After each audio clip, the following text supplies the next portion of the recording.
do exercício 31. O enunciado diz o seguinte: em física, o módulo do vetor resultante é dado pela diagonal do paralelogramo. Tá? Aí vamos à matemática. O paralelogramo é um quadrilátero cujos lados opostos são congruentes. O que significa isso? Que se essa medida é V1, o lado oposto a ele também é V1. Certo? É isso que ele quer dizer quando ele fala de um paralelogramo. E a mesma coisa vale para as outras duas medidas. Então, se aqui é V2, o oposto é V2 também. Ainda vale o seguinte: no paralelogramo, os ângulos opostos são congruentes, então esse ângulo aqui, ó, ele é igual a esse ângulo aqui, tá certo? Assim como esse ângulo daqui de cima vai valer 60, porque aqui ele deu o valor relativo a 60 graus. E para terminar, arcos consecutivos, então, por exemplo, o 60 e esse outro ângulo aqui ó, do lado, que eu vou chamar de alfa, são suplementares. O que eu quero dizer com isso? Que se eu somar o 60 com o alfa, vai dar 180, tudo bem? Uma outra forma de enxergar isso também é dizer que o alfa é 180 menos 60, que foi o que ele colocou aqui. Aqui embaixo ele faz a representação, ó, e ele fala que é 180 menos θ. Beleza? Bom, com base nessas explicações, vamos resolver o que ele está pedindo. Determine o vetor resultante V, então essa linha aqui, ó, na situação abaixo. Bom, primeira coisa, eu sei que isso é um paralelogramo. Então, essa medida aqui é igual ao V1, que vai dar 10, tá certo? Eu quero trabalhar com esse triângulo aqui, ó. Vai ser para mim o triângulo A, B, C. Por que eu vou trabalhar com esse triângulo? Porque aí eu vou ter a medida C, que é 20, vou ter a medida BC, que refere-se ao 10, e eu vou ter a medida V, que é exatamente o que eu quero calcular.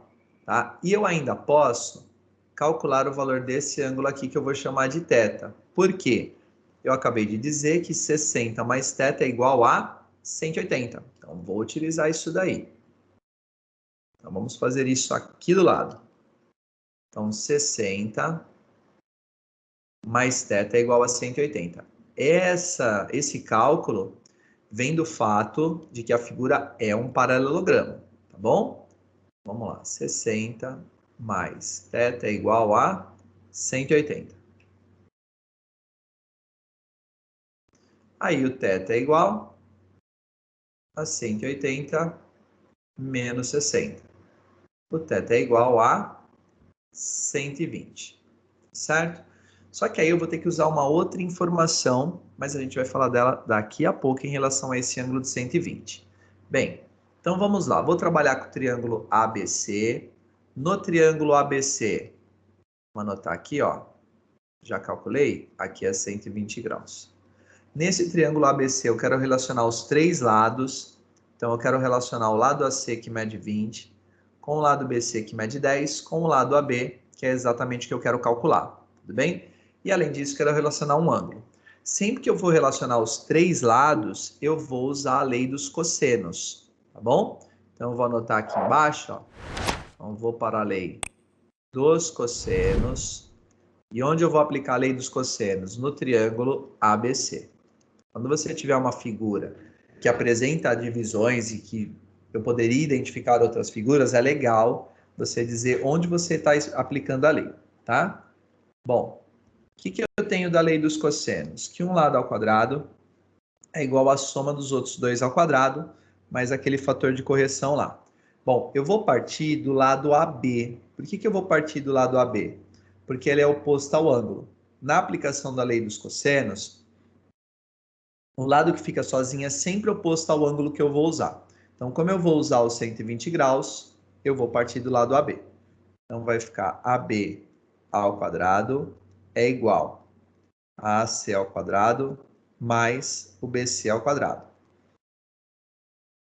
Tudo isso menos duas vezes o AC vezes o BC, vezes o cosseno, tá, do ângulo C aqui, que é o ângulo entre o AC e o BC.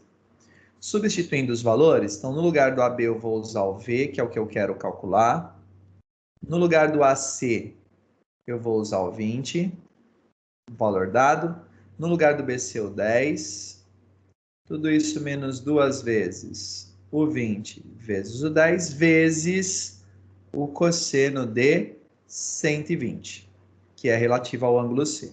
Bom, para a montagem inicial está tudo tranquilo, tudo numa boa. Qual é o meu problema? O cosseno de 120, porque eu não tenho o 120 lá na tabela dos arcos notáveis. Mas, vamos dar uma olhada aqui do lado. Eu sei que 120 mais 60 é igual a 180. Daí, eu tenho que o cosseno de 120 é igual a menos o cosseno de 60. E menos o cosseno de 60 é igual a menos meio, porque o cosseno de 60 vale meio, tá certo? Então, com isso, eu já tenho aqui o valor do cosseno de 120, que é igual a menos meio, eu vou poder usar aqui embaixo. De onde saiu isso daqui? Quando a soma de dois arcos é 180, o cosseno de um é o oposto do cosseno de outro, tá bom? Isso é um conceito, vem lá daquela parte de revisão teórica que nós fizemos no início da semana passada. Então, voltando aqui, ó, vamos aos cálculos. Então, vai ficar v ao quadrado é igual. 20 ao quadrado é 400. 10 ao quadrado é 100. Menos, vou deixar o 2 aqui. Vou deixar o 20 e o 10. Por que eu deixei os valores? Porque eu ainda vou substituir o cosseno de 120 e pode ser que eu consiga fazer uma simplificação e aí eu facilito os cálculos. E vai dar para fazer mesmo, ó. Então, conforme a anotação daqui, cosseno de 120 é menos meio. E o que eu vou poder fazer? Cancelar o 2 que está multiplicando com o 2 que está dividindo. E aí isso vai facilitar a minha vida, eu vou cair num cálculo bem mais simples. Então, vamos continuar aqui do lado. Eu tenho, então, que o v ao quadrado é igual ao 400 mais o 100. E aí, cuidado, ó. Menos com menos, mais 20 vezes 10, 200. Então, eu vou ter que o v ao quadrado é igual. 400 mais 100 é 500, mais 200, 700. O v é igual a raiz de 700. No caso aqui no exercício, ele deu o valor aproximado, tá? Eu vou fazer dois cálculos. Primeiro, eu vou fazer o v igual a raiz de 100 vezes 7. Eu tirei os dois zeros. Por que eu posso fazer o 100 vezes 7? Porque raiz de 100 é 10. Então, essa daqui seria uma resposta, que é a resposta com a raiz simplificada. A outra resposta é por aproximação, e aí é na calculadora, tá certo? Aí, usando, então, a calculadora, eu vou digitar os 700 e eu vou tirar a raiz. Vai dar aproximadamente 26,5. Prontinho, pessoal. Está aí resolvido o exercício e tem inclusive duas respostas. Você pode escolher a que mais te agrada, tá certo?